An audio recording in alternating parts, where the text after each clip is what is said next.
Hello, everybody, including the Stellars, Jay.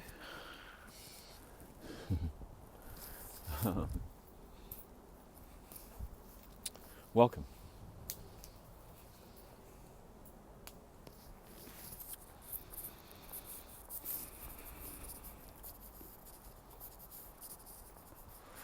I was listening to Eric Weinstein, and that is the correct way to pronounce.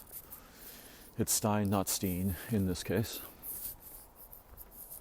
Just to help you remember in case you care to. And, what he was talking about was complicated to synopsize.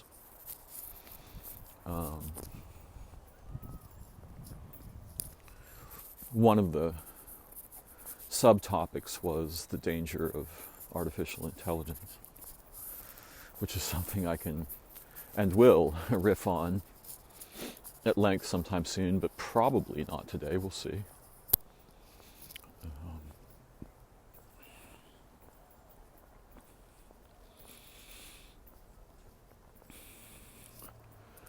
And as some of you know, I've been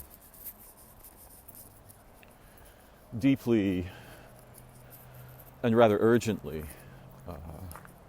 curious about a phenomenon.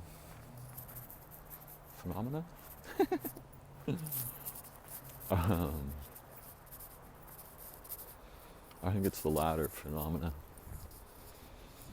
We'll find out later. I've been deeply curious about something that took place in my life around the end of 2018 and involved a sudden transformation of my lived experience as a human being that was quite confusing.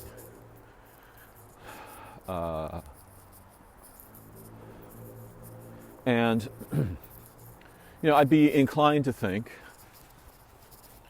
that this is personal to me, right? I'm traversing the boundary of what I might think of as a life phase, or something has gone horribly wrong in my body, or my mind, or both. And of course, it's relatively easy to become suspicious of oneself in a broad variety of exotic and often momentous ways.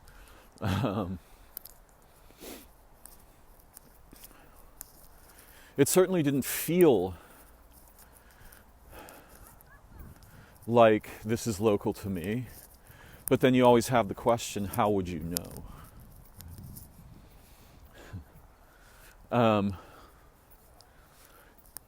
To the degree that you're isolated,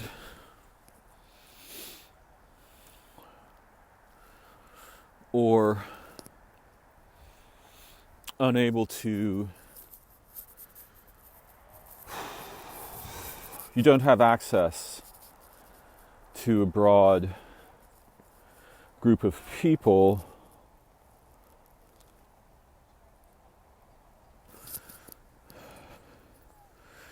with whom you can explore, quest, actually, together.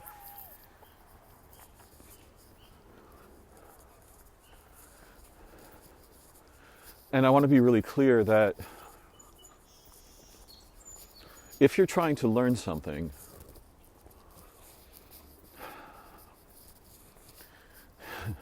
you want a tightly knit, brilliant, curious, passionate, playful, creative little cohort of, 3 to 8 people or something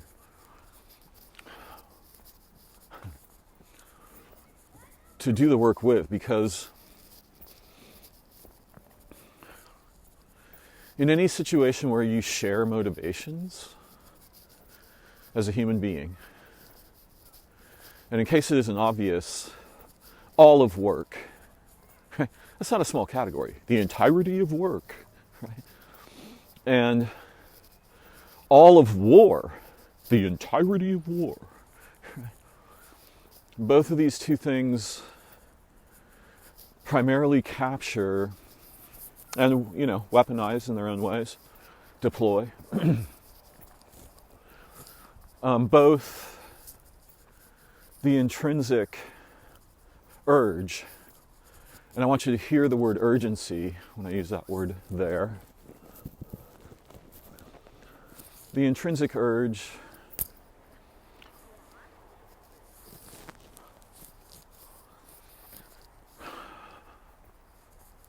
to follow each other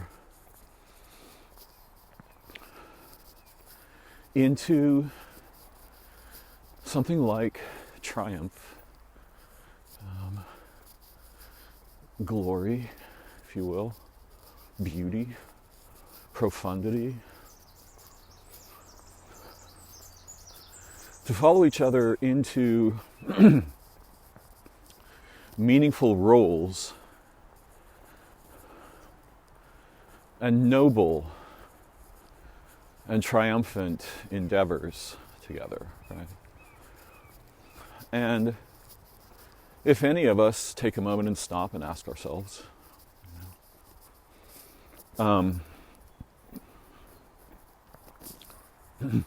does any of my human experience muchly look like that?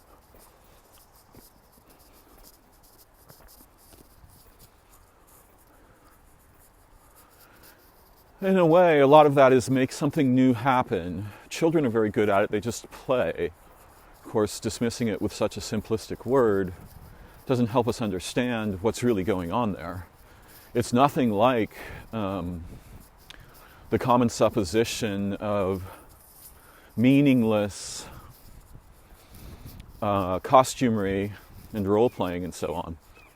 Notice that much of what the children do qualifies as role-playing. The adults are doing that but not realizing it, and they're often playing roles that actually suck, that are terrible to play, for the sake of jobs and war, and for the sake of the academy rather than learning, and so forth.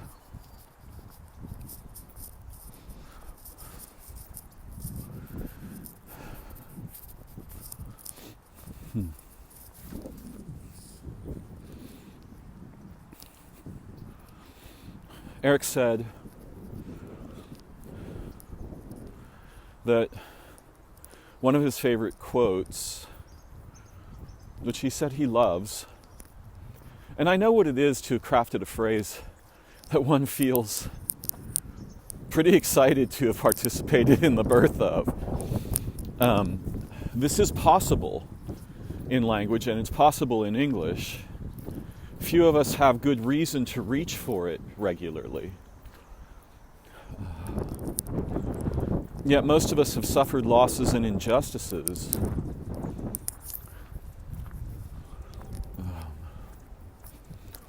that would incline our hearts to rise from their common graveyards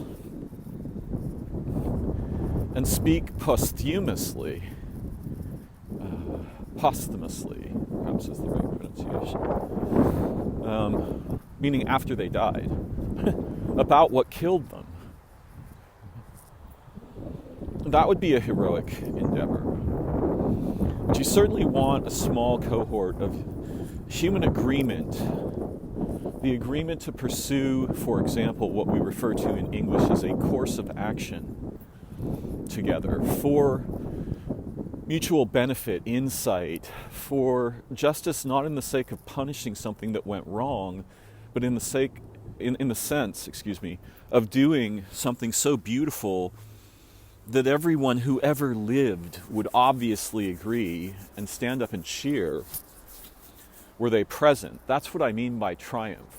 I don't mean game theoretical zero-sumness. I beat him down, whatever. I don't mean that. There's always an option more beautiful than any that's ever been tabled. And in a sense, this is what humans go nuts over when they become very interested in small sequences of time in a sporting event. Notice those two things. What is primarily meant by sport? The actual underlying meaning is we will become heroic together, and there might be a subtext that goes something like, while threatening but not actually killing each other. While threatening to destroy the foe, and even using similar language. He devastated, right? But largely, if not completely, avoiding explicit, lethal physical violence the way something like war does. Obviously, these two very confusing behaviors of humans have a lot in common, and discovering what they have in common and where that originates and how those forces could be redirected would be the mandate, not the mandate, it's not purview, would be the description of, some of you will know the word I'm trying to remember,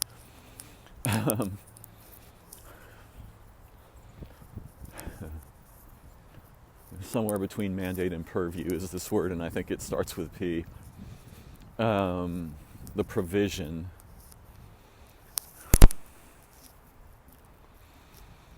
of a worthy mission, right? A quest in which our triumph would liberate many beings.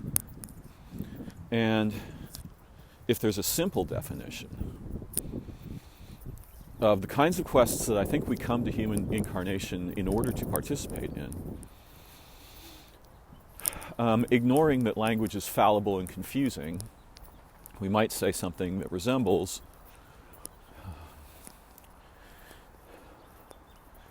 let us return degrees of liberty, insight, communion, and memory to each other, moment by moment, while we dwell here in a very confusing layered array of desynchronizing masquerades,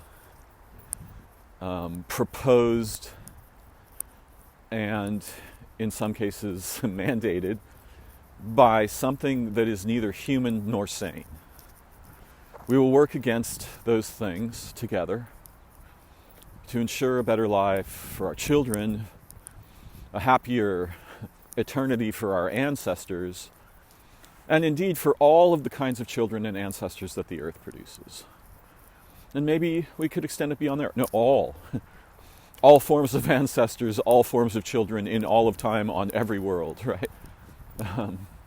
As if they were one family, which I have good reason to strongly suspect they probably are.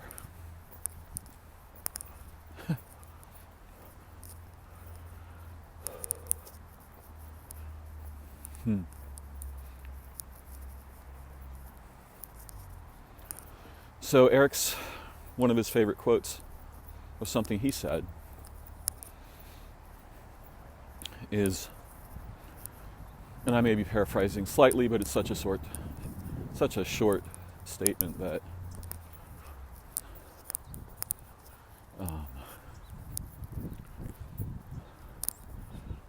whatever noise I'm likely to introduce will be very minimal. It will probably preserve the spirit of the speaker rather than depart into my own projections.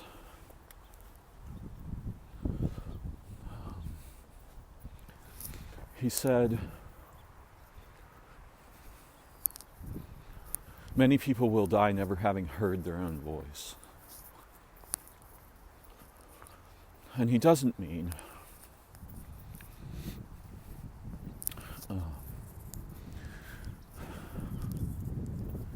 the kind of hearing that I am at present experiencing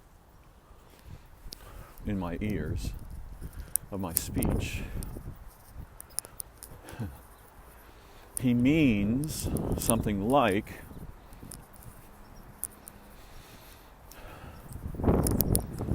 what your soul itself would compose, given the liberty and skill required to do so,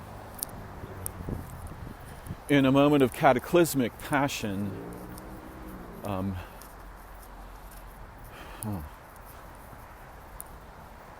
that not merely transforms history, but mediates it in such a way as to pierce the veils of both linguistic and social fictions completely. Right? A shining sword of insight, of passion, of meaningful form. And the ironic thing is that Eric has succeeded in doing something that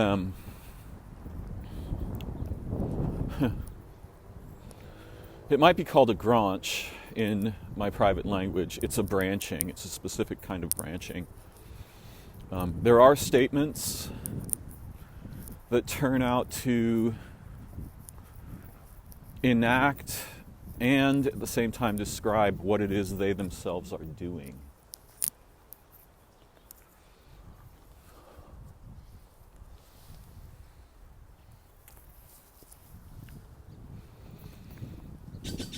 And one of the things that Eric is doing there isn't as dumb as speaking. It's not as simple as speak truth to power. I mean, interesting though that, sometimes could be, if it hadn't been captured and weaponized against its own origin by nefarious amalgams of zombie-like intention in the dead protocols humans run and call civilization. And maybe just there, I was doing what Eric was doing. He's raising a sword against an entire dimension of actual injustice, of immiserating humans and all beings on earth.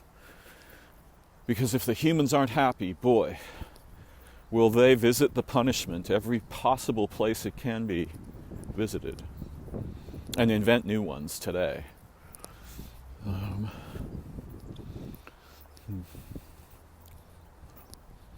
He was doing what he was saying. He was lifting his voice. This is something he obviously deeply believes in. And I think he wants to do more than speak. Given the opportunity, I doubt this guy would continue to sit on stages expositing the trouble and his perplexity at what might be understood as our mutual continued explicit toleration of and or active, or I should say mostly passive, both, passive and active membership in. This is what he would be very concerned about. And I think most people, given an exit route from that charade, they might be very cautious and frightened at first and timid. But if they're given a modest taste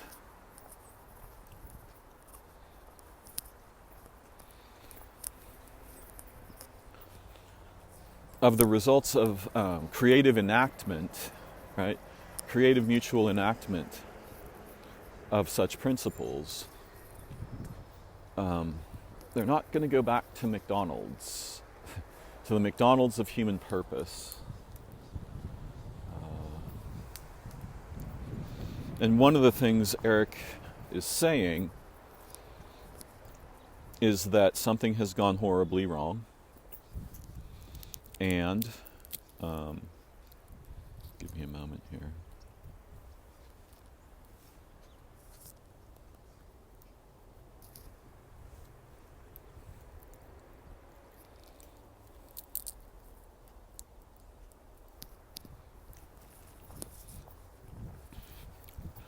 Something has gone horribly wrong in such a way that it appears, at least here in the West, I can't, and among many people known to me, that a fundamental resource that ordinarily causes our interest and motivation and so forth has disappeared. It has at least been occluded if it hasn't been straight up stolen. Now, I don't know what happened at the end of 2018. It's pre-COVID. Now, having spoken with many people, they describe sudden onset of radical disturbances. And some of them describe a felt sense of impending doom just before the transition. And I know that I'm going to say something that's kind of spooky, but anything that can steal something from us that results in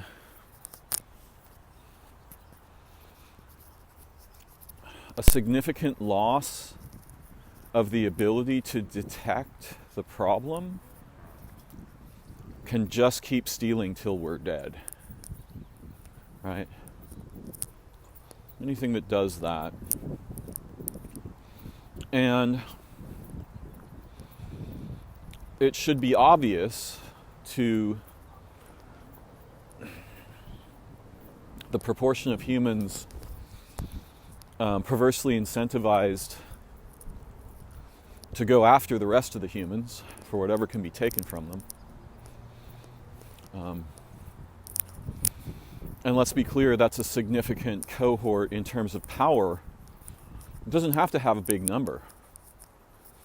7 powerful people with that agenda, they're going to make shit happen, right?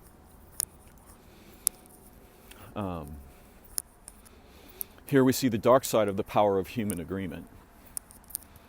And that dark side is weirdly all around us. And it's very difficult to forge a vessel for discovery, insight, creativity, play, and triumph in an environment where every organization can be captured. Anything that succeeds can be captured. So we might have to, together, become experts in the short-term, one-stroke, two strokes, successful quest or caper, mutual adventure, rescue, rehumanizing, liberating. We might have to become really good at forming a pod-like group, training it briefly, running some experimental quests, and then going after something really worth achieving together, and dissolving, and then going on to the next phase. I've noticed that living systems in nature do this all the time. They have extremely meaningful, however momentary, symbiotic, or really something I can't say in English. It means pro-transcendent.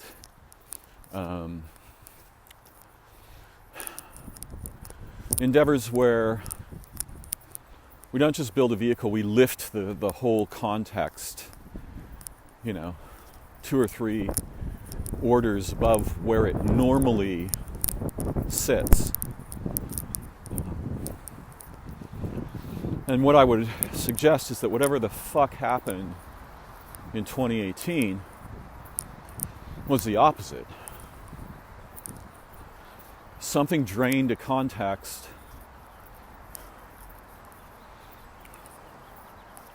and it may have only been partly human. It may be that even the zombie functions that run as human civilizations and societies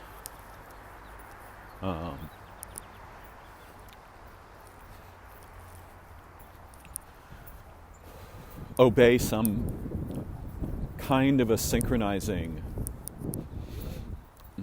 influence, right?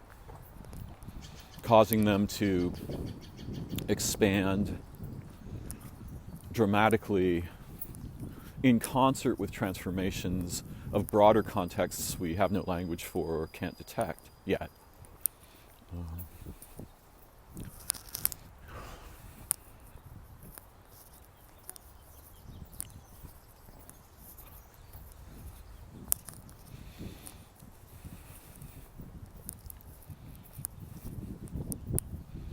What Eric was saying was that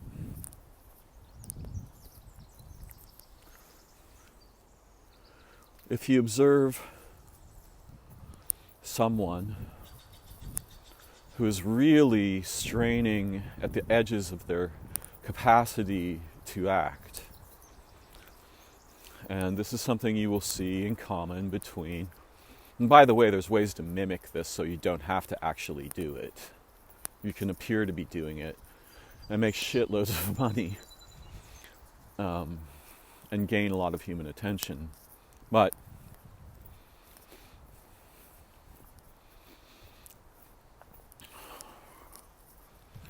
if our cultures, our nations,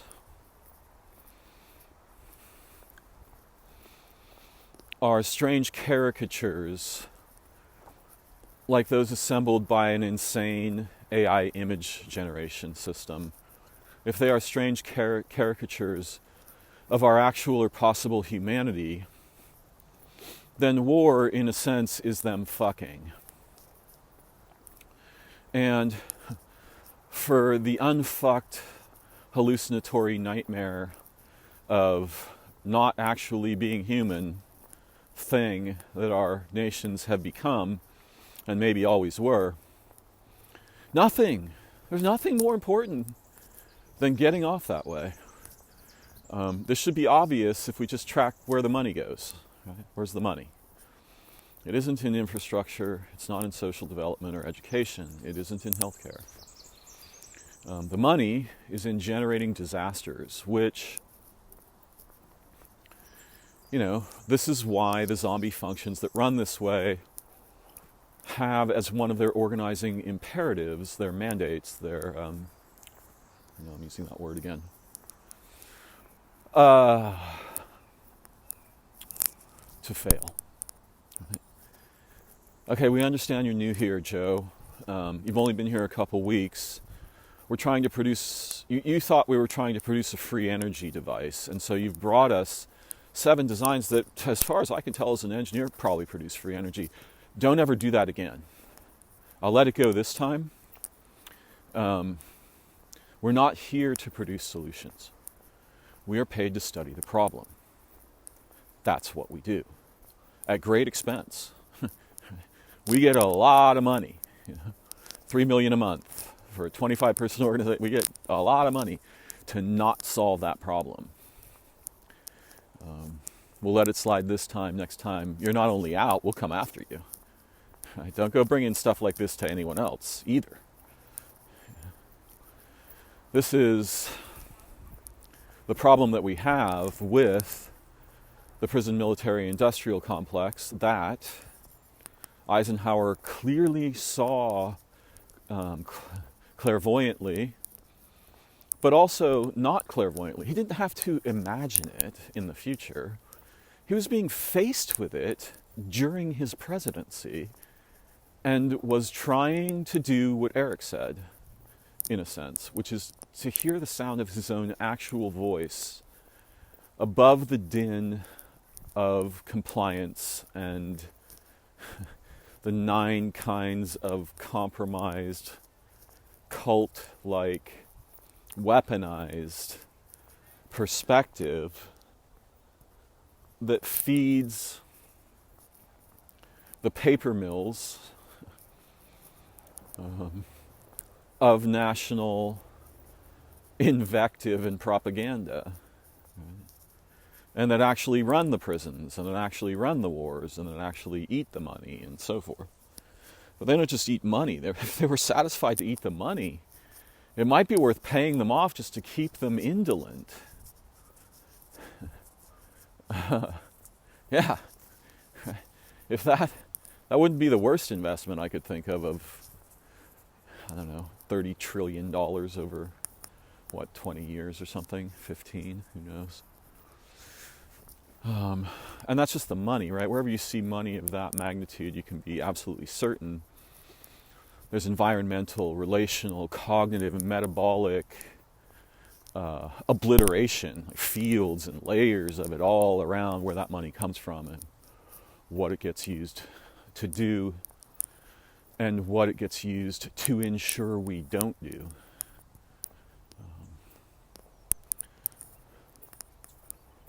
Together, you know.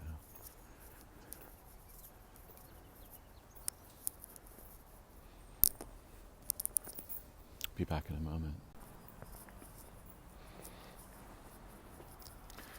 So, what did the people who I've spoken with report directly to me and through others?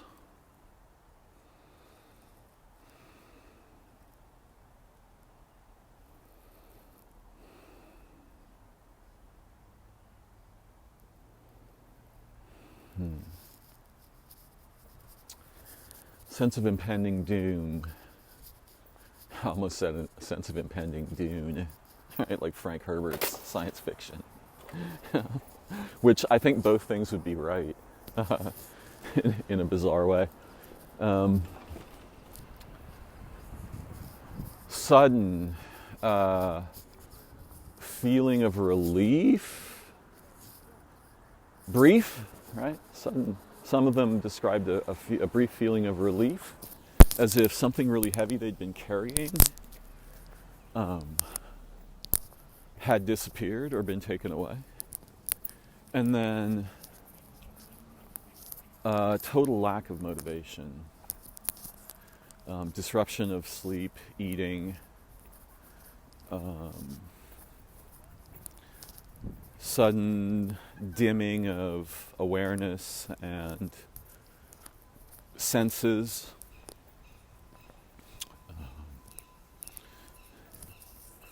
increased desire for sex, but decreased desire for relationships,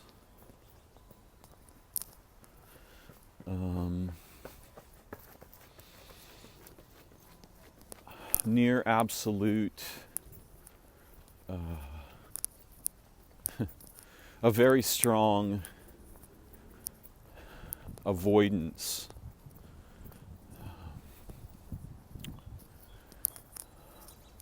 of work, the loss of the desire to go to work in a dramatic and unprecedented degree.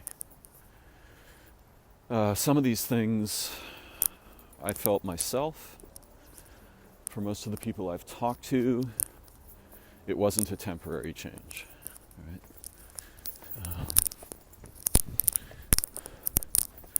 It was what mariners might describe as a sea change. The whole context is different from what it was yesterday. And as mariners will tell you, there's certain kinds of calm that, at least for ships long before motors, there's certain kinds of calm, certain flavors of it that portend disaster, right?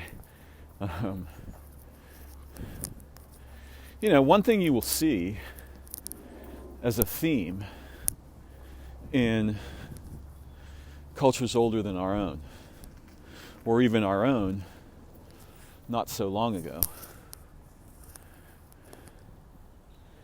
And you will see it both in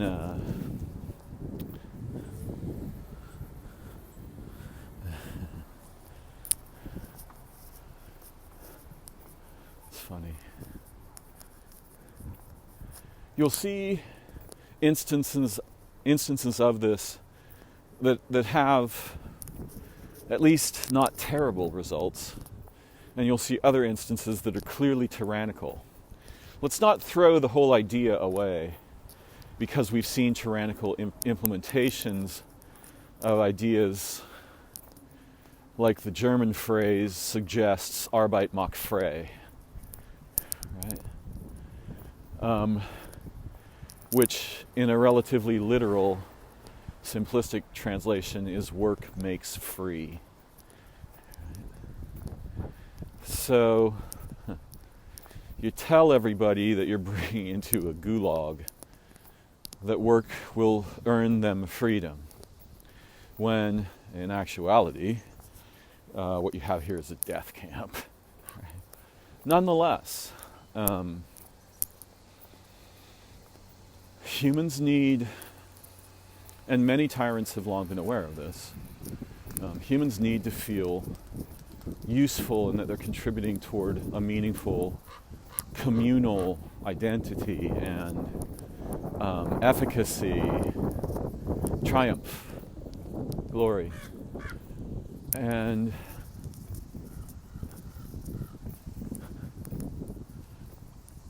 if no one gives them something better to do, then war and hatred will serve.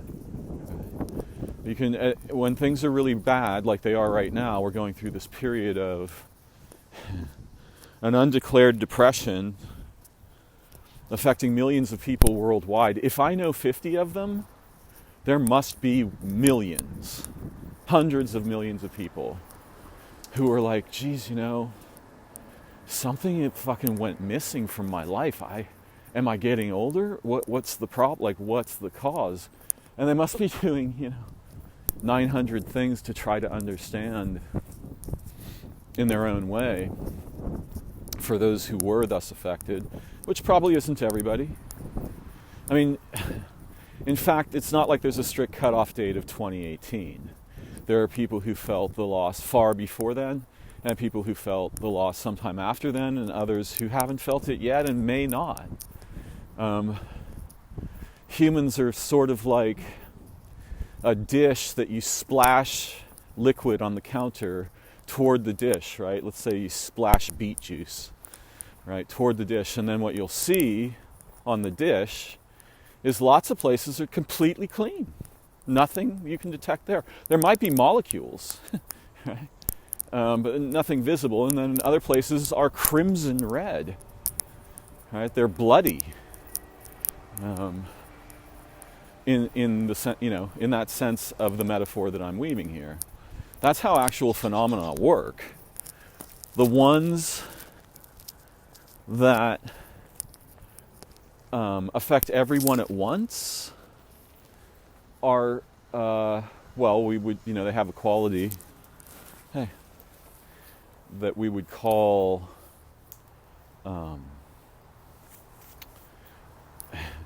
okay, so the situation is someone has moved the dish, right? And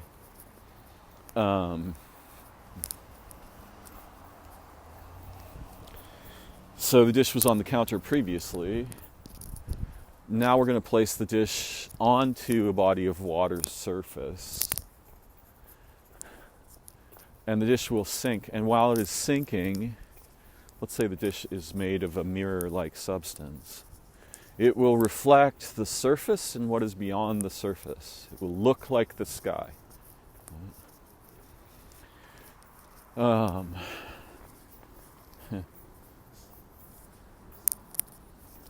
So our cultures are a bit like zombies when they are not intentionally inhabited by humans free, mostly free, of perverse incentives and the urge to mimic virtue rather than enact it. Now, obviously, it may seem, and it perhaps often is, that in a state where you have to conserve some form of energy, I don't mean electricity or gas, you have to conserve some form of energy that is primordial to human potential, human awareness, human opportunity, human nature, human communal endeavor and recognition. If you're going to have to operate in an environment where that fundamental energy has largely disappeared for reasons that are not easily explained, I mean, we might go looking for seers to help us understand this, or possibly scientists, but they're pretty unlikely to be capable of the kinds of observations we need to get data about such things. Doesn't mean obvious, right? Science is useful when it is useful. And there's lots of places where it is, regardless of how captured it's become. But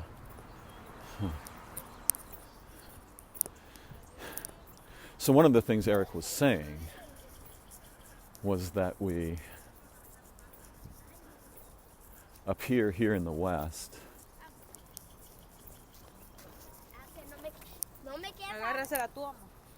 to have undergone a nearly complete evisceration of our collective motivation to enact virtue, to chase liberation together, to discover. I mean, he's particularly concerned about something I'm concerned about too. I just don't have the same feeling as he does, perhaps.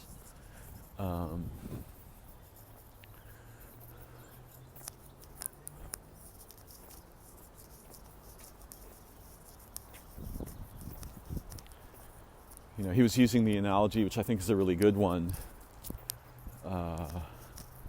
One of his hosts was saying, can we fix this? Can we just do the right? Is there something we can do that's right?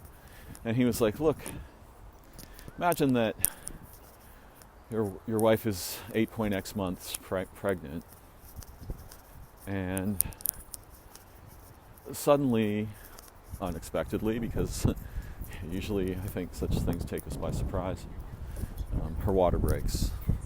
Right? The question isn't, can we just keep the baby in there a little longer?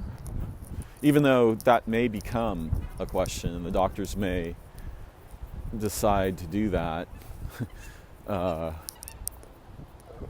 from a broad array of confusions and intelligent sensitivities. And he's using this analogy to describe humans on Earth.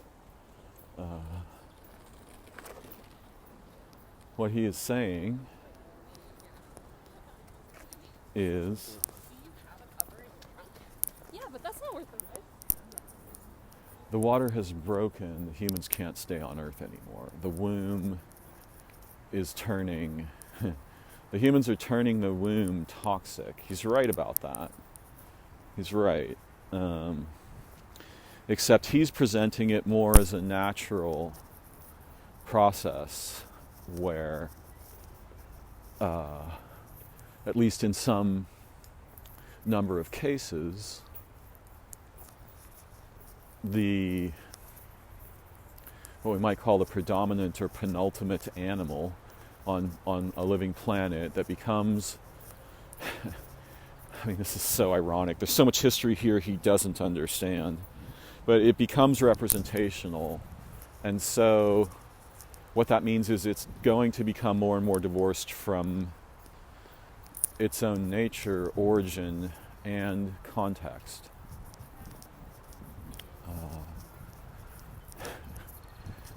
An analogy of this, which I think Eric would appreciate, is the fish has become allergic to water. It's making itself allergic to water. It's not going to become a bird. It's going to remain a fish. But it will become more and more allergic to the water because it's intentionally doing something, 900 things to the water and 1,000 new ones per second, that make it impossible not merely for there to be fish, but for there to be organisms at all. And Eric seems to think, well, the one disagreement I would have with him is relatively simple.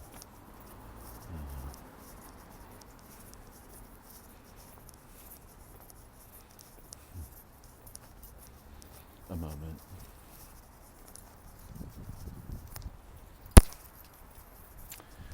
Eric would like it if, like Elon. And, Eric disagrees with Elon in a way similar to what I do.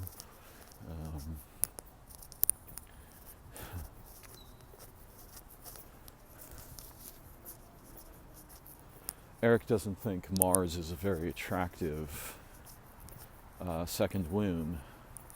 But Eric would like to give the humans the freedom to traverse the stars. He's really angry that physics hasn't succeeded in the past, since relativity at least, if not from before that. Has done mostly nothing except gaze, hypno-AIically at into the depths of string theory, as demanded by Ed Witten, the god of string theory. Which has failed, to bring any horse to the race. Right? It's a horse race in this case. String theory has neither horses nor runs races. It just proposes the running of races for 50 years, right? Time in which we should have made 10 important discoveries that could get us either to post-scarcity consuming or to space. And by space, he doesn't mean nearby solar systems. He means space, the big stuff. We can go to other stars. And I think that releasing anything resembling modern humanity on time space is one of the dumbest ideas I've ever heard.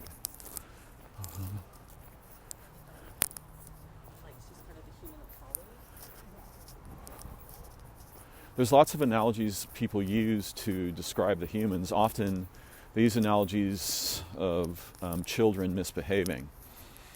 Those analogies are okay, but the actual situation here is much weirder. All the life phases of the humans are misbehaving together and goose stepping with the clockwork of protocols that are fundamentally lethal. You can imagine a situation in which in a human body there was an overwhelming curve rise, right? Sudden overwhelming curve rise in a signal that causes cells to die. And they could die from, maybe 10, there's probably 10 different ways for them to pass away. So you can imagine first a signal within a single body that does this. Essentially what's going to happen is that person will explode. Inflammation everywhere, and then death.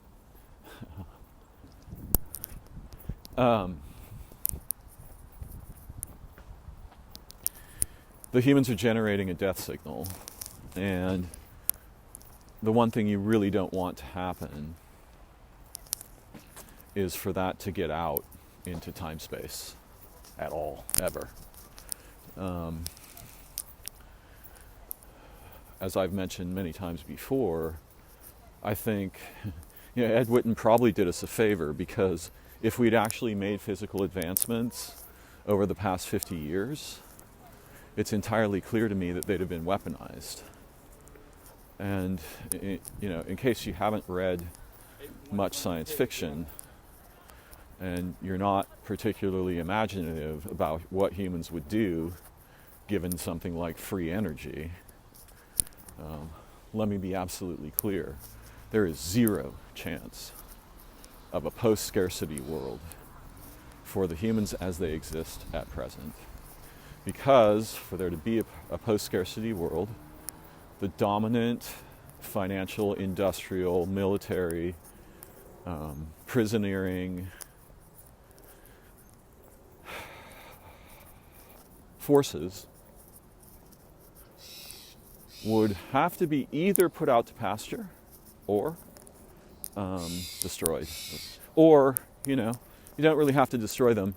You just have to replace them. They're not going to go quietly into the good night, though, unfortunately. Or into the long night, as it may be. Yeah, unfortunately, those forces are so disoriented that if you threaten them directly, they'll take the world hostage. And anyone who can see anything at all knows this is true. In a sense, it's ironic, and there's a reason that we fight, quote unquote fight, that we interact with cancer in the human body by training a weapon on it, and that the weapon is radiation. Because what you have is a cell that has become highly proliferative. It just keeps making more of itself everywhere it can. And so it's also the most expensive metabolic proposition you can table. It will literally consume all of the metabolic energy of the body under, lots of, in many cases, right?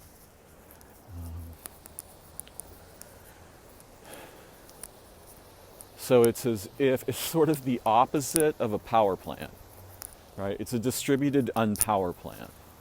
And one of the things I'm going to suggest is that what is happening to the humans right now, and has been for a good 6 years or so, 6 years or 6 to 9 years maybe,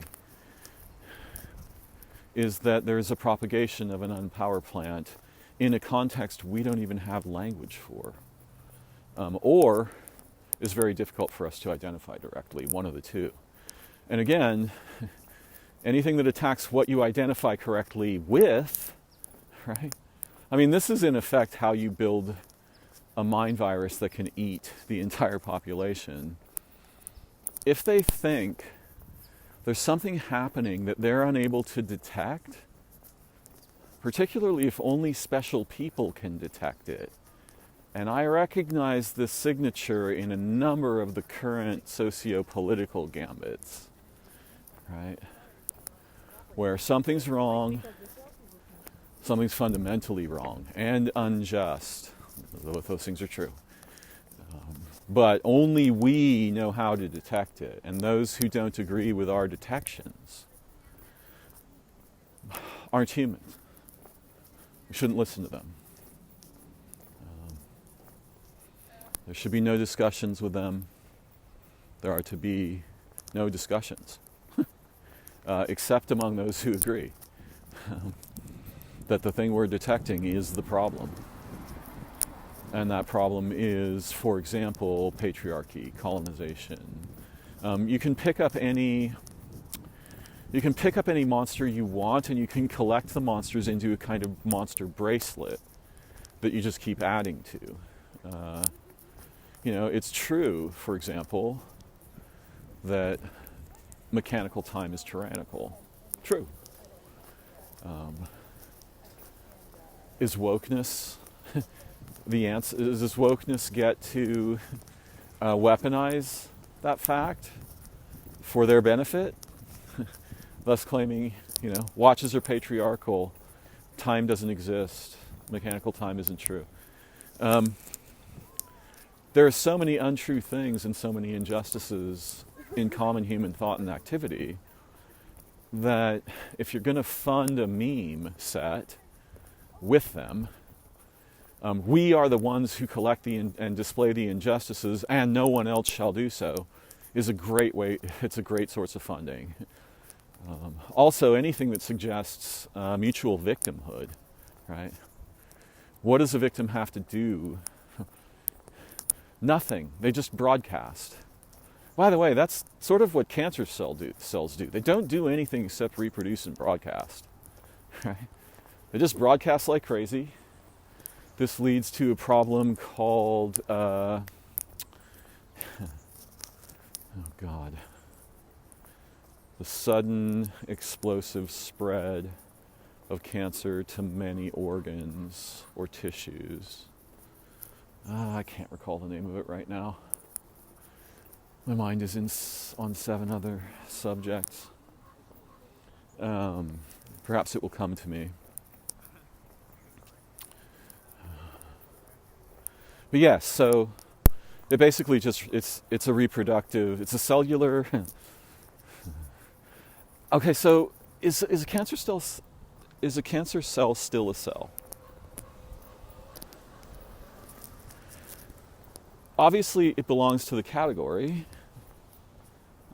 Cancer cells are a kind of, one thing a cell can become is cancerous.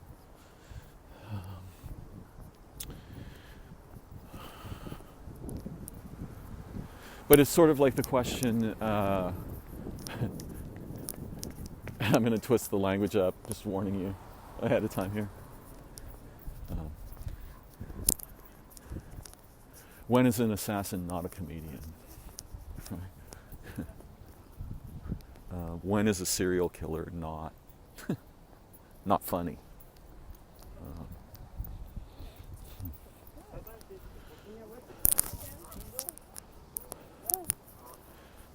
Categories can be very misleading, can't they? And if we demonstrate how misleading they can be with statements like that, or statements like, this is the most important statement you will ever hear in English. You can see how, humor is in a way the composition of a route in consciousness, and then the sudden unexpected either disappearance of the route, just goes poof, it's gone, or radical transformation of it. So that instead of, we're going to a boat and we walk along the path that should lead to a boat and we get to where the boat is, it's time-space, right? No, it's Saturn, right? No, it's a certain breed of dog, or it's cat behavior, or right, anything you want to put there. You can structure human consciousness so that it has basic expectations, and then you can obliterate those artfully if you are a good comedian.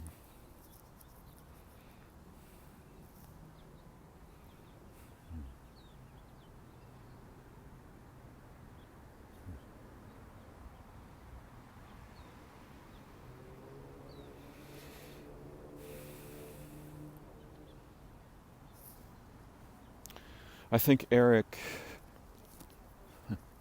is naive in that, and he'd probably be the first to admit this. If I sat down and talked to him and asked him some clear questions, I suspect he'd admit this. But he might say, I don't care. I think he's naive in 2 ways. One, he thinks it's not just a good idea, but the natural next step in a progression to get humans propagating out there in time-space. And I don't. I think that's a very dumb idea. Somehow you have to, the earth womb bubble is a context that's safe enough, because it's enclosed, for humans to experiment together at being human. And you have to wait until some really good experiments, some really beautiful and noble and creative experiments, and experiments that recall the virtues, particularly the virtue of memory. You have to wait, right, until such time as the group body of the humans are willing to compose and conduct and enact brilliantly beautiful experiments, and those outcompete, they naturally outcompete what we might imagine to be their opposites, which are the malignant experiments, and their propagation and domination activities. And then I think Eric is naive in a second way, which is,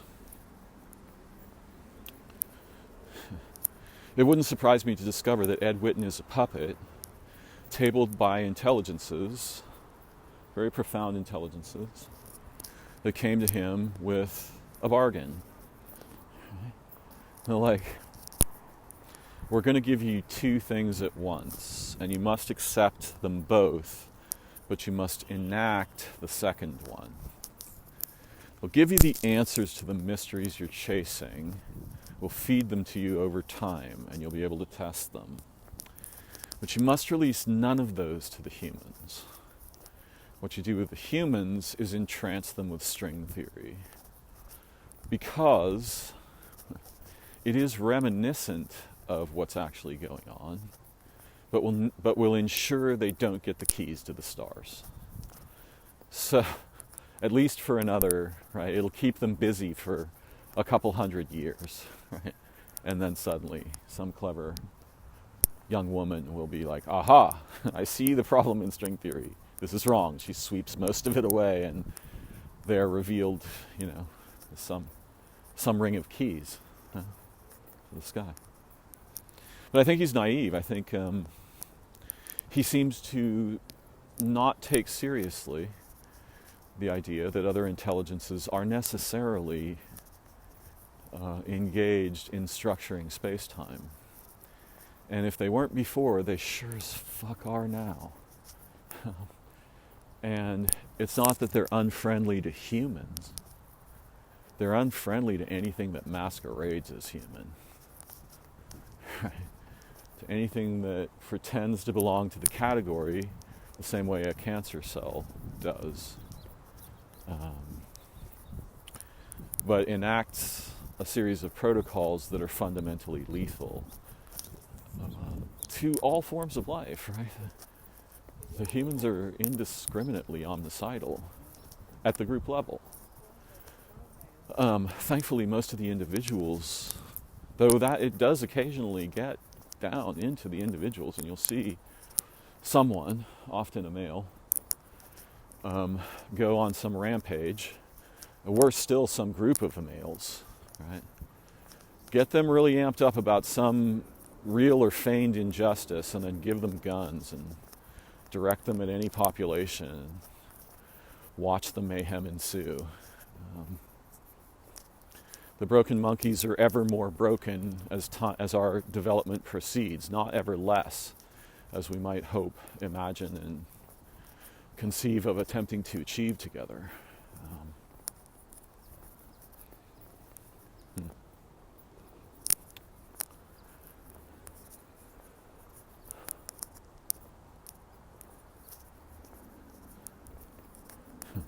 So I think he's naive in that there are other intelligences involved, and they would not want the problem that infests our species at the group level to emerge into time-space. And one of the most fundamental dangers there is that humans will just build machines that build machines. And we've seen plenty of science fiction about that. But I think you'd have a hard time imagining how quickly you could go from trees and birds and flowers and insects still exist to they don't anymore.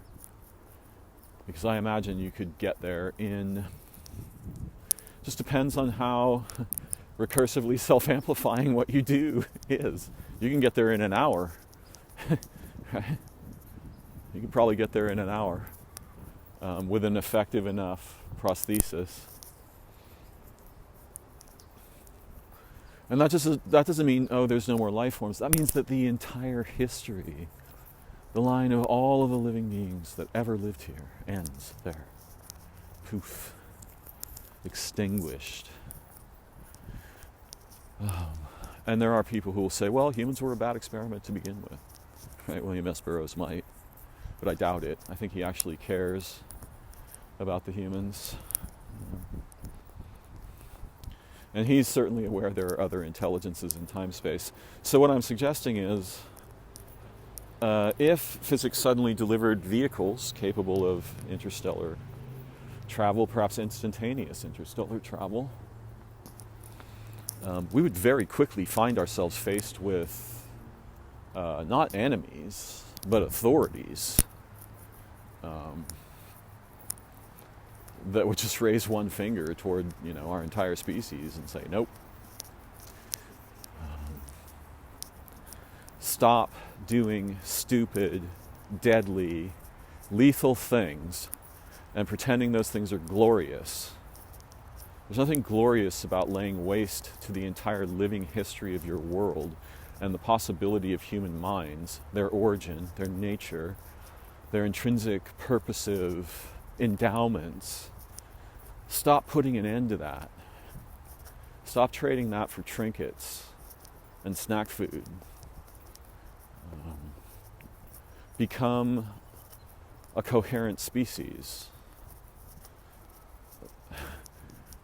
Doing any other thing is going to cost you everything. You no longer have the... You have wound the clock string of nature so tightly on your planet that there's no longer any play in it. And the clocks that tension usually funds, you've taken them apart at their basis. So that thing is just building stress. And when it snaps, the repercussions will certainly, be devastating to maybe everything. There's other naivetes. The humans think they're the only game in town. They're nothing like the only game in town. They're one of the weirdest games in town. Anyone who just steps outside human culture long enough to look back at us from outside will see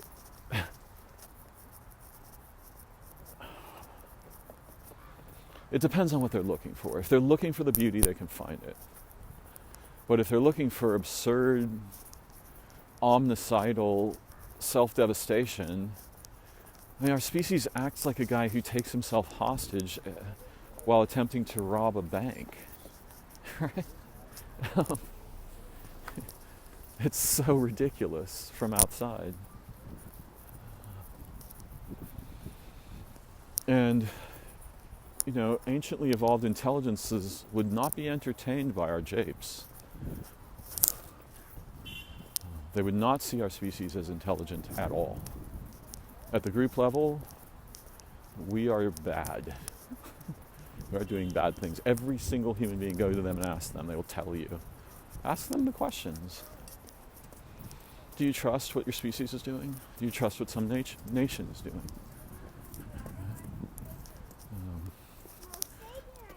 Any of them who are still in any way sober or connected with their own minds will say no. Do not touch it. Do you think the humans will establish a path to a sustainable, livable, humane, intelligent future? No, they will not. Not the modern ones. Not the ones we have running around today. So one of the things Eric was suggesting, which I agree with, is that something has affected our motivation very profoundly in a relatively, in the span of like 1 or 2 generations, and maybe in a span much shorter than that. Again, we're used to changes happening in pulses over time, much like contractions lead to birth. We've eradicated the the play in the clock spring, right? Now they happen now. Something that would have pulsed and given us a signal that it was coming just happens. There's no pulsing.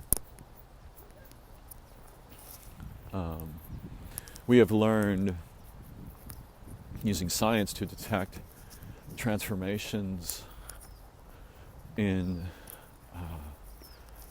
particular signals.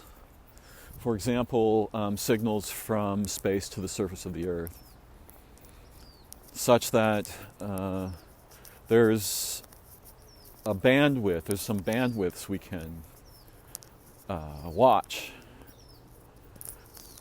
And there's very good data to suggest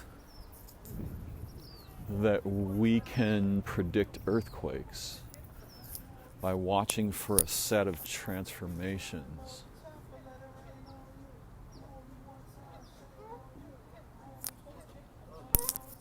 In the duration of, there it is. Okay, up, then,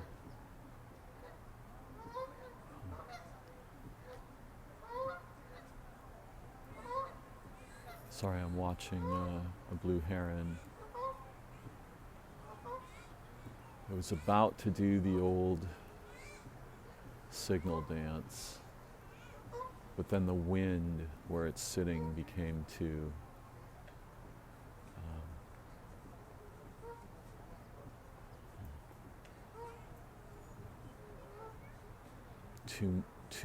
unstable. It made its footing unstable, its basis unstable. It's hard to do the dance when the thing your feet are on is moving. Wow, maybe that's one of the messages this whole recording is about. Because, there's a lot of different variables that contribute to the stability or instability of the earth beneath our feet. Anyone who's tried, for example, you could put some pontoons on or some magic sauce on the soles of your feet, right? That allow you to float. They allow you to step out onto the surface of the water. Your chances of walking are 0. You're going to fall down right now. Because you need something probably more like complex ice skates than sneakers. The water is much more slippery. The surface of the water is much more slippery than ice, right? So if you're going to walk on that. But what I was saying was there are both certain signals from the Earth that are sent, I think, in an electromagnetic frequency range, and at the same time we can detect a change in how long it takes signals from, for example, GPS satellites to reach a location where they are received. And subtle transformations in those signals were noticed before the Fukushima earthquake. Now, of course, we have a big problem here, and the problem is that academic science wants to say they want to continue failing to solve the problem of earthquake preparedness, right? So again, we come to a situation where somebody brings them an answer, and that person does not get to continue in their career, or is viciously attacked.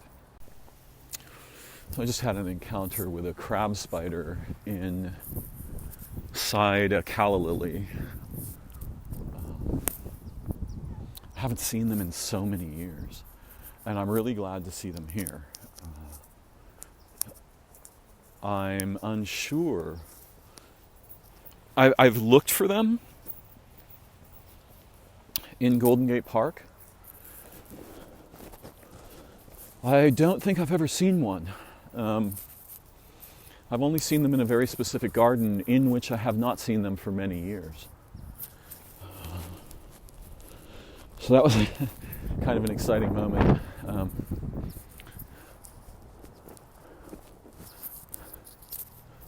In nature. I must remember, what is it? I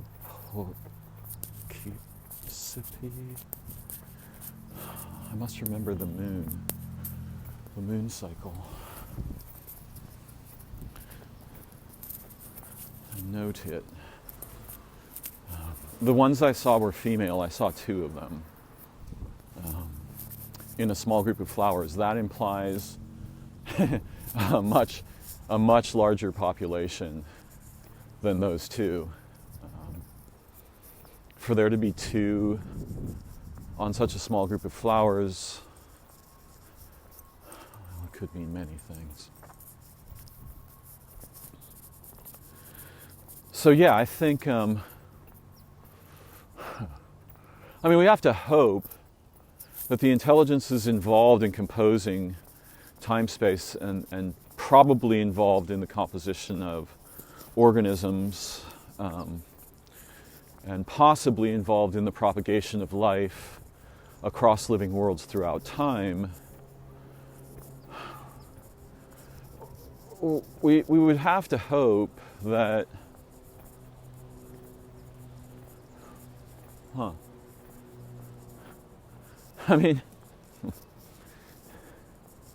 when I was in the bathroom a moment ago, I took a break, restroom break, there was a mosquito. And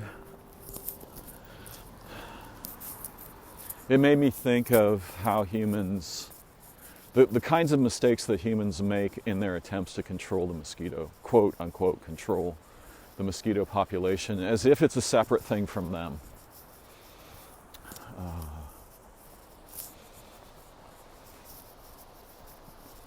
And this is what I mean when I say, we've defected from nature on purpose as a species.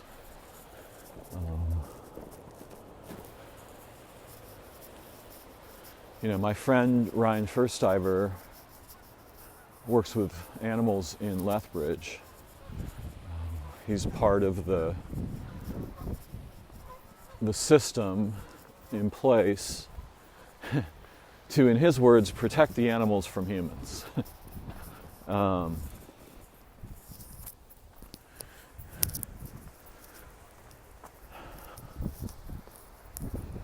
And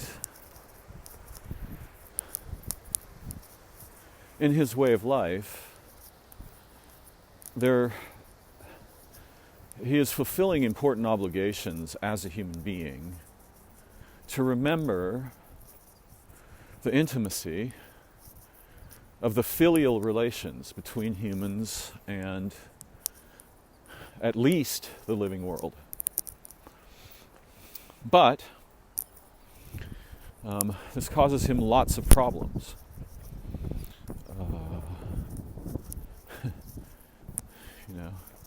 In his quest for a mate, for example, and then I don't leave space for people to do that. That was funny. I'll come back to Ryan in a moment. The jogger who just passed me, she said, in the sense that I ask so many questions and then I don't leave space for other people to do that. That's familiar. There's an even worse problem than that, which my son was speaking of the other night. He was like, Imagine that you're so curious and insightful that you're constantly showing people problems in their behavior or their thought or their situation and solutions. You're implying solutions, but they don't want a solution. What they want is a relationship. They're trying to bond with you, and you're meanwhile directing critical thought at them, right? And I don't mean critical in the DEI sense. I mean critical as in critical thinking skills. We have to be careful these days because many features of our lexicon are being gobbled up by, I don't know, hopeful monsters, we might call them.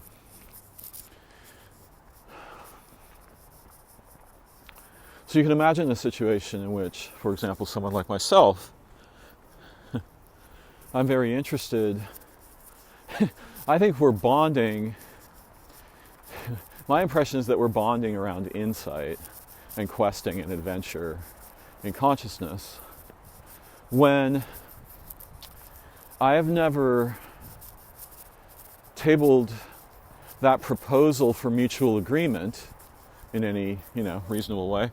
And the other person is just trying to see, is there something warm here we can have together?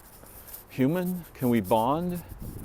If I say, I like the show on TV, is that likely to elicit a catastrophic critique of modern media and how it dumbs us down?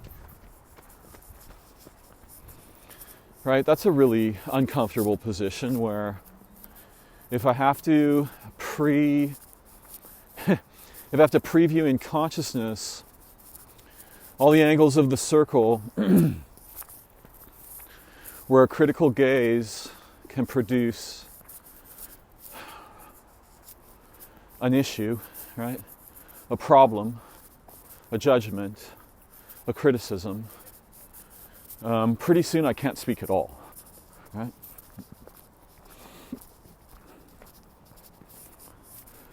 I have close friends who struggle, and I love them, and I think they're heroic, but they shouldn't have to be heroic alone. They struggle to compose a spoken sentence in any actual conversation, and perhaps much more so with me than anyone, because they imagine that I will bring the momentum of my critical faculties to bear on them when they speak, in the same way that I that I do when I'm looking at human civilization, society, what we call industry, war, etc., media, which is not going to happen. I mean, if they ask me to do something like that directly, then maybe. And I might nudge them a little here and there if I think they're trying, we're actually engaged in an intellectual conversation, like I was yesterday with my friend Brian. We were engaged in an intellectual conversation, and so we're both trying to nudge each other toward insight. But again, I failed to put the proposal on the table that just says, let's make some agreements, let's have some principles.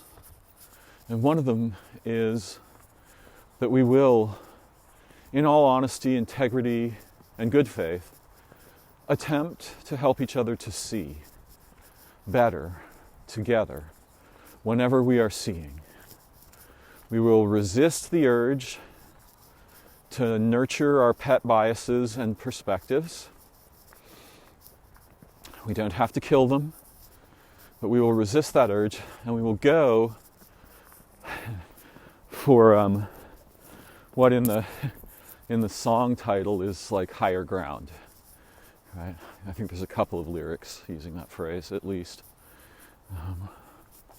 We'll go for a better perspective, and we're going to bring our hearts with us. We're going to be emotional. We're not going to just be abstract. We will bring our hearts with us. And we will climb together. We will help each other see more clearly, more usefully, more intelligently, more creatively than we have before. And some of that will be playful. Right? Some of that will be joking with each other. I heard a rather captivating advertisement that utilized, and by the way, I'm sure this is being weaponized as we speak, but I heard a rather captivating advertisement in which it was pretty funny.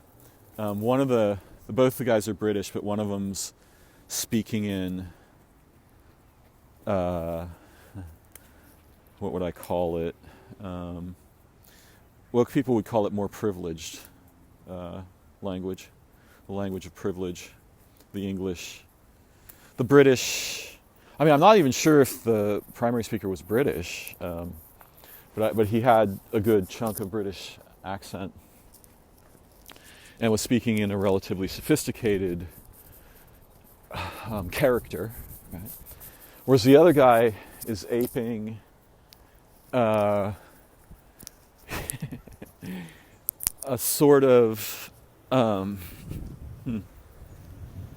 skillful moron. Anyone wants to learn French? What's next? We got to eat pond animals like frogs and tadpoles and things. And the advertisement was for a language teaching program. So in the front you have the guy who's giving you the pitch. And in the background you have included a naysayer who is obviously japing, right? He's playing a role. He's para-japing. He's playing a character that is intentionally caricatured for effect. And that kind of play is very, I keep using the word very. That kind of play is effective for humans because we have evolved to doubt first advertising itself, and then the monopolar accolades of advertising. This product will change your life. We'd like to hear detractors inside the advertisement. If people put detractors inside the advertisement, their advertising can become vastly more effective. And somebody has noticed this fact. Particularly, some brilliant young advertising copywriter, right, has noticed this fact. And I'm sure that's not the only time the tool's been employed.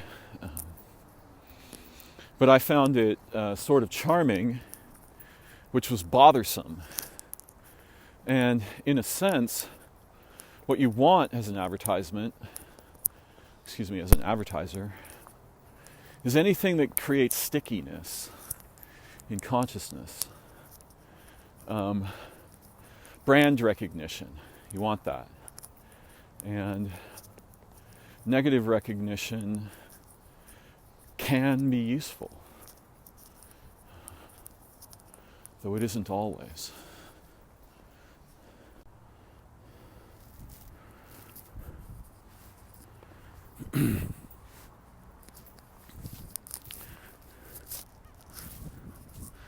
When it comes to topics like these, What's going on? What problems are we facing? Who is we? What does we even mean in 2024? Is that an outdated or archaic idea? And who has captured we-ness and is weaponizing it? And then, problems like, well, what do we do? What can we actually do? Do you know what to do? Darren, you see this problem. You probably experienced the problem in your own life, or you would not be focused in this way. Or the phenomena, even if we don't frame it as a problem. You see these phenomena in your own life, in your own experience. Look, let me be clear. My lifespan here is limited.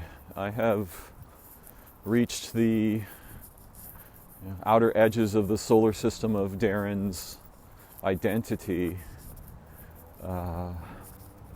and imperatives.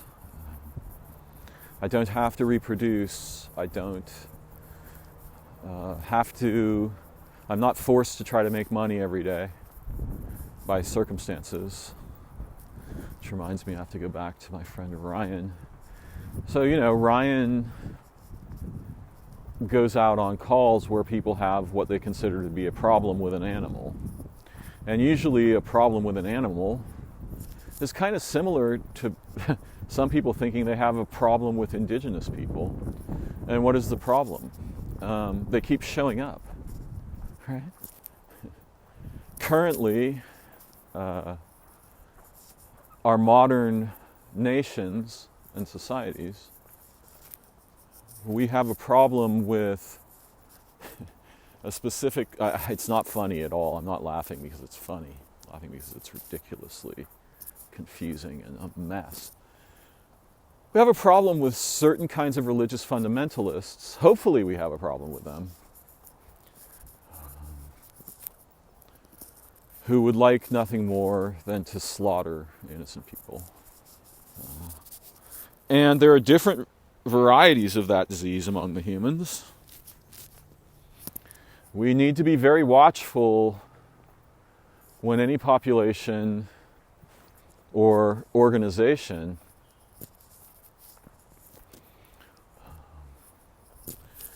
becomes oriented by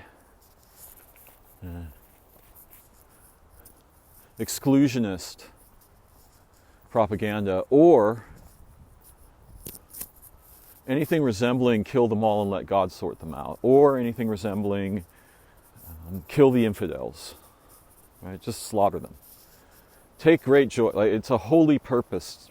You can see the inversion of human purposive intelligence in these charades that are devastating and horrifying when enacted, and are always being enacted all day long. 27 million times per minute. We've created engines of dysphoric megalomania. But anytime we start to hear the cry, kill the infidel, we should be very carefully concerned with how we try to deal with the problems arising from that. And it doesn't matter who the infidel is.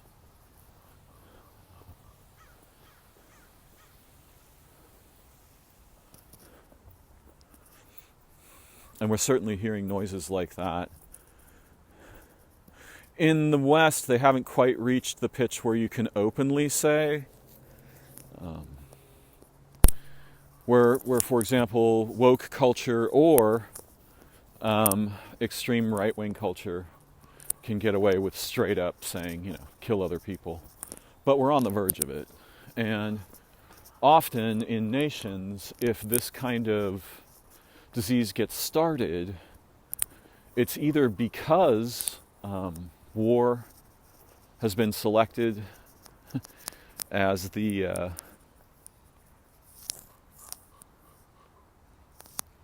Next move. She notices it. The dog saw that I was interested in something, so she came over and checked it out. It's the natural response of a satellite intelligence. Right? They would like you to check out what they're interested in, but if you're in the dominant position, they will certainly check out what you're interested in. So yeah, war is, when we see this kind of thing going on, war is either has already been happening, or it's next on the agenda, or both and more. Because you can bleed off. Okay, let's take a model toy box society. You got a toy box society, and one thing that's happening in the society that is very alarming and disturbing is that every few days, or even more often, some young or older male, and almost never females, goes batshit insane. Loads up on guns in an homage to Kurt Cobain, and kills a bunch of innocent people. So in the sandbox, right, in our hypothetical mini world, we notice this is happening. Well, there's two things you can do, and which one you're going to select depends a lot on what your underlying motivations are. If your underlying motivations are intelligent and humane, what you do is you don't attack the symptom. You don't attack the young men. You might remove them from the capacity to repeat the behavior. And sometimes that may mean killing them because they've already decided that they're on a suicide mission, for example. Even then, you don't have to kill them. But you study them and you determine what was the genesis of this. And what you're going to find is that it's never merely mental illness. Most likely that's what you're going to find. You're going to find out that the structure in the sandbox, the structure of the society is wrong. It is bad. It's malignant. It's lying. And the poison it's producing gets concentrated, and men tend to concentrate it better than women, or they both concentrated equally well, they just concentrated differently. So that one of the common expressions in men is sudden, inexplicable, relatively inexplicable mass murder. Or, you get the serial version of it, right? You get a serial killer. So when you see that, you can study and resolve, right, by changing the structure of your society and by repairing the value systems, the relational systems, the identity systems, so that it's actually rewarding to participate, and there are endless opportunities for such participation. There's no reason to have a society that isn't like that, right? And yet we do have the built for failure model that produces what might as well be cognitive, social, relational radiation. And along with that, we're facing lots of weird kinds of actual physical radiation from devices and electricity and LEDs and Wi-Fi and cell towers and so forth. And there's a group of people that will say, for example, there's no evidence that any of that's harmful. Bullshit! The membrane of every cell is an electromagnetic wonderland of delicate protein folding and other kinds of operations.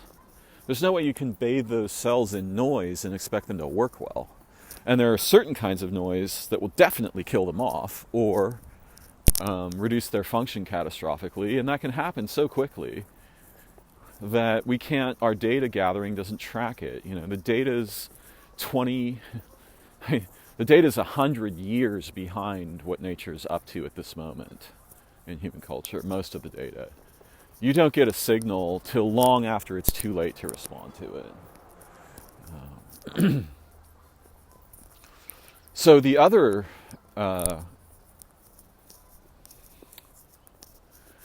protocol you can enact around, when you notice that the men are, or that it's common, how shall I put it? It's too common, right? It's much more common than it should be, that young or middle-aged men explode into violence. And it doesn't have to be, right, they kill up 70 people. It can be just focused on one person or a small group of people or something. Again, punishing them is the wrong fucking idea. Unless you're a prisoner, in which case you make money from punishing them. Now you have an incentive to pretend, no, the problem is in that man, right? In the case of our sandbox, right? It's in that man. We have to attack it back and make it pay for its crime. There is no crime that has ever been committed that can be paid for. Crime is not a system of accounting. It's not a commercial product. I mean, actually, it turns out it is a commercial product. What I mean, though, is that if wrongdoing becomes an accounting system, we're fucked. Because it means that basic relational integrity has collapsed. And we're no longer cognizant. We can't recognize that problem. It's the same thing I was mentioning earlier where the matter at hand attacks what you would use to detect it with first. And in case it's not obvious, there are similar features in nature that do this. One of the great examples, which tends to produce mad organ dysfunction as well as oncogenesis, right? Cancer making. Oh, the word I was looking for earlier, metastasized. That's when a localized cancer spreads suddenly and often explosively throughout related organs and or tissues, quite distant metabolically from the site at which it originates. Think of the distance between, for example, any part of your body, let's say your throat and your spleen. Okay? And if you're thinking of the distance at the scale of human measuring, it's very close by. But if you're thinking of the distance at the scale of cells, you're probably talking about a distance. It's a beautiful sight. So are you. Oh, thank you. You're probably talking about a distance. That was so funny. They were looking at a heron hunting gophers and saying it's a beautiful sight. Yeah, for a cell, that's a huge distance. That's like light years away, right? That's like there being a problem on Earth and suddenly finding that the problem has. And by the way, we should carefully think about such things this way. It's like having a problem in a specific housing block in Cincinnati, right? And then having it show up on a planet orbiting Rigel.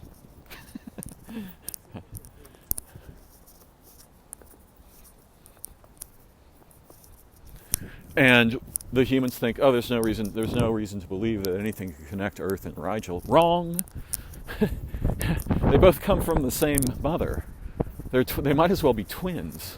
They originate from the same context.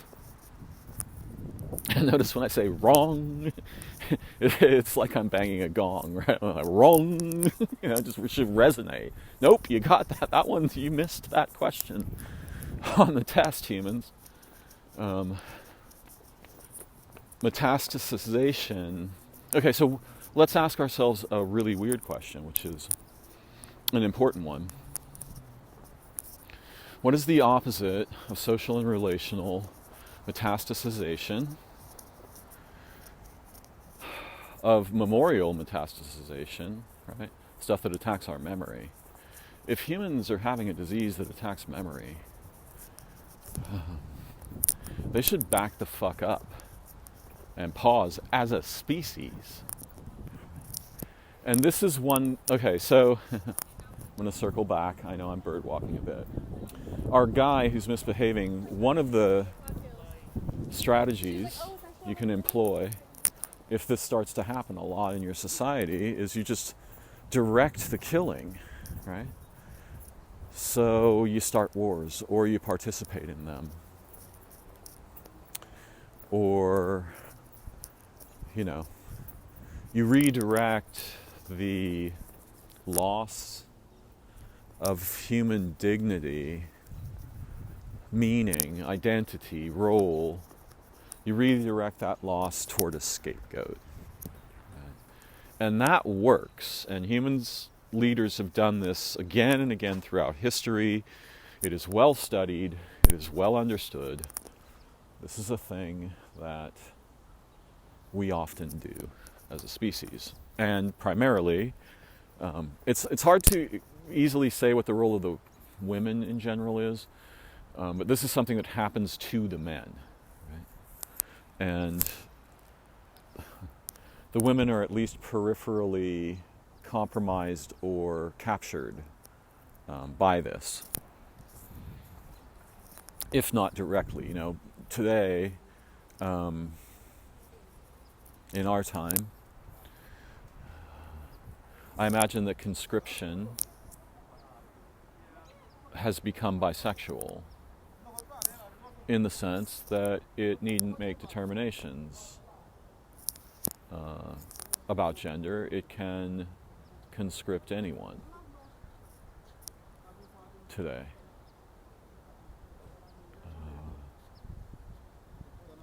A transformation that I consider tragic and perhaps quite devastating.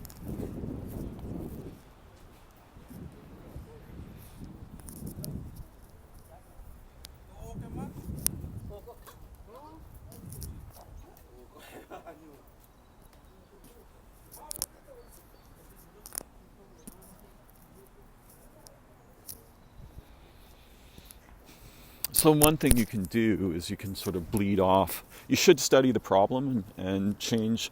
We should use criminal behavior to understand its origins and transform our societies to reflect those new understandings and continue that process and realize that whatever enlightenment might mean, it means something like this.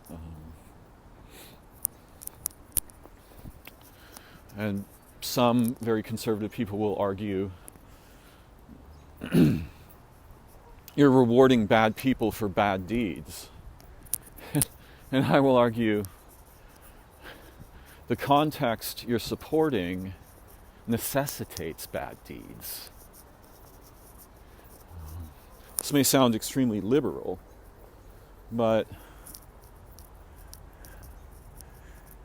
for example, if our Toy Box Nation is spending $10 trillion every 10 years on the possibility of war and devastating human conflict, and spending the rest of its money mostly just ripping the environment to shreds and stacking up paper in banks as a result, we're not having a society yet. If the academics are teaching fictions to our children and each other and supporting them, we're not having education yet. And by the way, education is the one thing that you can go after that will definitely affect your capacity to detect that something's going after it. Right? It's actually the breadth and depth of one's, not just representational education, though that matters too. It's the depth and breadth of the diverse bases of one's education that produces people who are not easily either A, deceived, or B, conscripted, or C, extorted into participation in atrocity. And neither can we just say, like, well, it's all atrocity these days. It's a big Disneyland of atrocity. True. Okay? But that doesn't mean we can defect. We still have an obligation to discover what it means to be human and to redirect our societies towards something meaningful, true, beautiful, noble, trustworthy, with integrity, honesty, sincerity, and the capacity to detect counterfeits of virtue.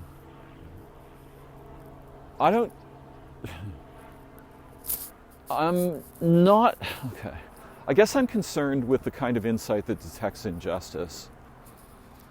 But I might be more concerned at this moment in history, with the kind of insight that detects the counterfeiting of virtue. Right?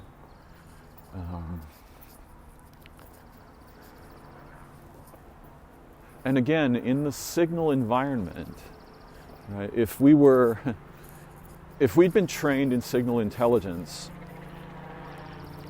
and we were observing the signals being sent in our cultures right now, the dominating signal forms and species and motivations and so forth, right? We would be more than worried. We would realize, oh shit, we're not merely being invaded, and this is true of all nations. We're not merely suffering in an obscure array of simultaneous invasions. The fundamental basis of our humanity, of our cognition, of our relationships, of our language, of our politics, of our infrastructure, and particularly the military-industrial prison mimetic context.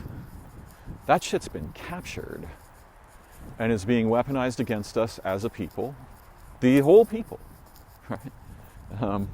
I mean, it's a little bit weirder because it's like that scene in Blade Runner where Harrison Ford is about to be forcefully conscripted one more time to go hunt replicants, which it has been deduced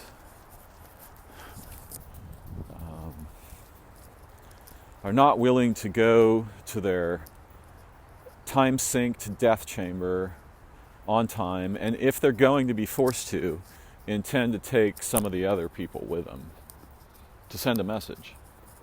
Bad message, bad way of sending it, but I get it. So he's facing his boss. I can't remember that actor's name at the moment. Maybe it'll come to me. And the boss outlines the proposal, and Ford says, "No, I'm fucking retired. I don't want to kill anyone anymore." And the boss says, "You know the game. You're either with us or your little people."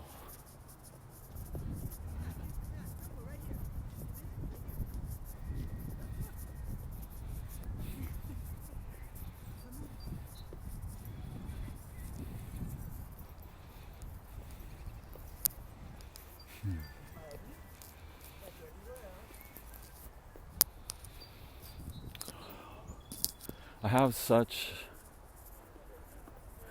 a deep reverence and respect for older humans now that I've tasted of their sorrows in my own life. My God.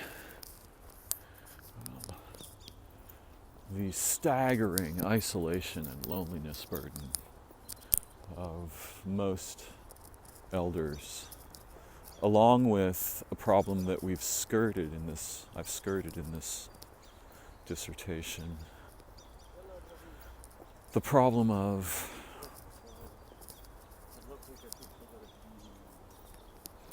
what happens if you don't have to go to work? What happens to humans if they're what actually happens if their needs are taken care of?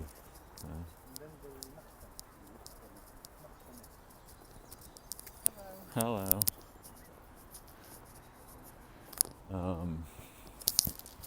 There's an intrinsic need in us to be engaged in meaningful physical, psychological, relational, societal endeavors. And that can be captured and weaponized, and that's, history is, modern history anyway, is replete with examples of this. But there is something fundamental in that we need,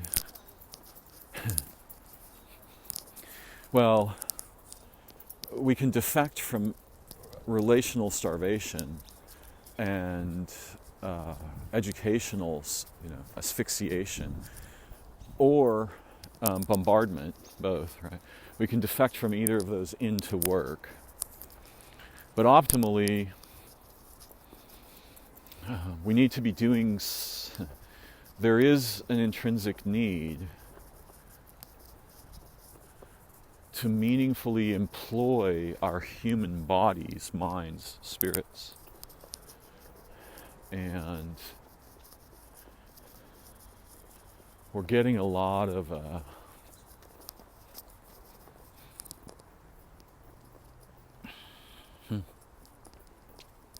I'll retract that. We're in a situation where the context has transformed to produce endless forms of make work that are anything but rewarding, yet do serve the it's like the junk food of work, right? It's junk work. And throughout history, we've heard again and again the resounding echo of a promise. We will release you from work to become enlightened. Okay, could happen. We will release you from work, war, and prisoneering so that you can establish an enlightened society. But the modes of that have to be established before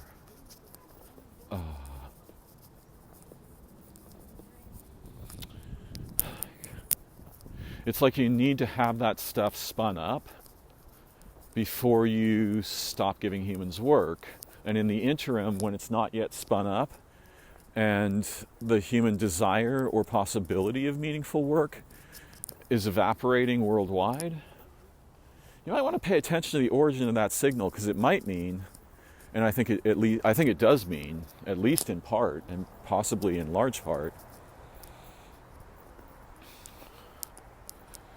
that the role humans play in the network of minds and in the network of life on Earth has gotten rid of the necessities that gave birth to humans. Or it's reached the boundary conditions under which you want to get rid of that process, right? Like there are all kinds of processes where the earthquake in Fukushima is a good example, right? You have a nuclear reactor built on a fault. The unthinkable happens, tidal wave from earthquake. Earthquake itself may have damaged the reactor, I can't remember. But the tidal wave was like the death knell. So now you have a process that is spinning out of control and can kill everything around it for, large. And you can have the same problem on a planet, right? You can have a planet where a process gets started that can spread to the other planets. It can metastasize to them. And if there's a real-time relationship between planets and space-time, a possibility I would like to strongly emphasize as very likely, then what happens on our planet costs lives on other planets, right? There's a degree to which the planets can act as a buffer against developmental damage to organismal membranes in time-space. They can share that burden the same way 3 humans can lift 400 pounds without much trouble. But if one of those humans keeps stacking 100-pound weights and isn't lifting anymore, they're contributing burden, there's going to be a reciprocal transformation of the relationship, and it will not be fun. it won't be pretty.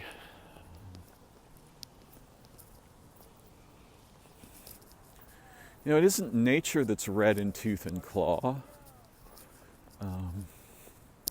Though the problem faced by embodied organisms that have to feed themselves is real. Right? But compared to nature, the humans are blood drenched. I mean, they're just like half zombie, half vampire monster. And of course, the individual humans aren't like that, but the species at the group level, they are completely disoriented, omnicidal, arbitrary in judgment. Kill this one, save that one. Not intelligent.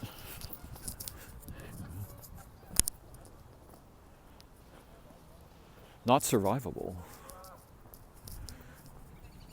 So one of the signals we might be seeing here, when I talk about what took place in 2018 for me and many people that I know, is we might be seeing a senescence signal. If we are one of the cellular cultures of the animal that is Earth, or the meta-animal, right, because she produces animals naturally as a result of having stabilized her environment and so forth, then,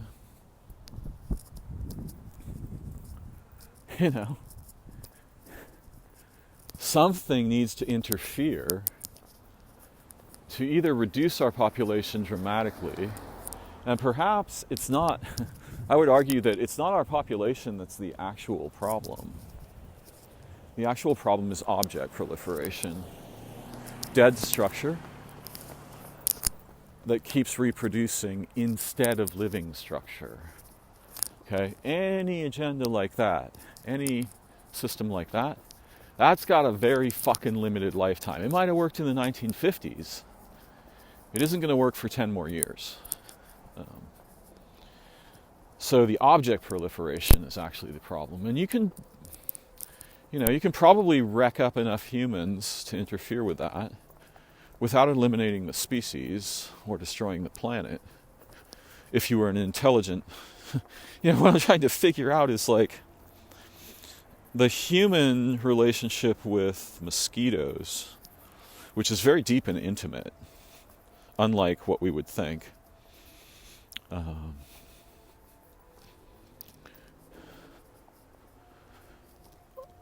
Is a caricature of what an actually intelligent non-human intelligence or collective of such intelligences would be likely to propose and enact in relation to the problem with the humans and their predilection to value objects and concepts over biospheres. That is definitely a disease you do not want propagating freely in time-space. Machines that build machines, machines in general, damage an array of resources that humans are unaware of the existence of. And one of those resources is biorelational time. That is the foundation of minds for embodied beings. And particularly around here. So, the humans keep building new kinds of guns to point at new features of nature, and then pulling the trigger over and over again, especially in modern history, by which I mean past 3,000 years or something, in this case. What you don't necessarily need to kill the humans. You have to get them to stop making guns. Right? You have to get them to make something that contributes to the ancient agreements among living beings and their prosperity and survival and development and hope and maybe even fulfillment. Right? Because what parents don't so much mind a lot of suffering if they know their children will prosper eventually they don't care about themselves. They just care about those they love. And for many of those parents, those they love are the living world. There are the animals and plants and insects. They look very generously and adoringly upon the face of life on earth and meet it with reverence and adoration, with wonder, with recognition, with with anamnesis, right? Unforgetting. They meet it, and it causes them to unforget, and they drink that water. They need that water of life, right? So there is a path for us forward. I think we have to cut our teeth on simple tasks we can do in small groups and learn how to forge those groups, how to experiment and play at the experiment of understanding how to solve something that will really be meaningful for us to resolve, or to help someone who's, struggling or in trouble or is alone, or to help the animals or the biosphere. It's unfortunate that concern for the environment has become associated with wokeism. Again, it's another of the plastic gemstones that you can glue on to any mimetic pathology in order to help it propagate faster. And by the way, to be really clear, I'm very concerned about what I think of as wokeism.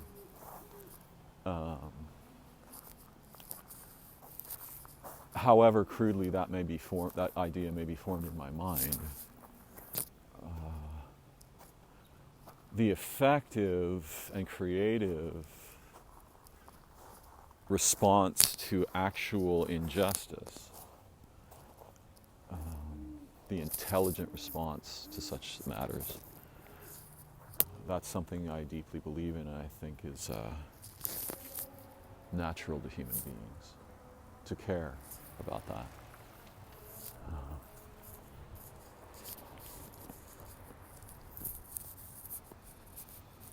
There's an owl here, male, I'm pretty sure.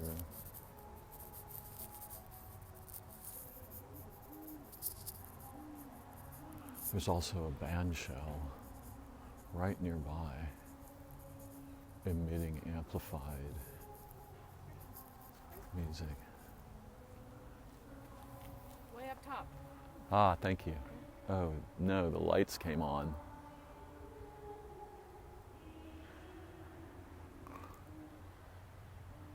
I wonder how painful that is for the owls.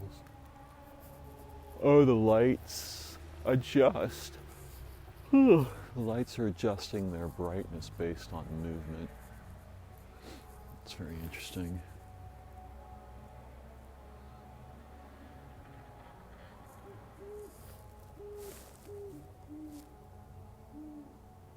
Okay, the first voice was the female. The higher pitched voice in the owls is the female.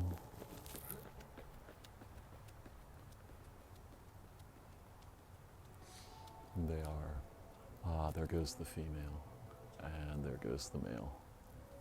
Following her, but not, they intend to continue their, it's really interesting, the male traveled with the female until she perched, and then he diverged, not going to her perch. Which in a sense means the continuation of courtship and not what you can guess might otherwise ensue.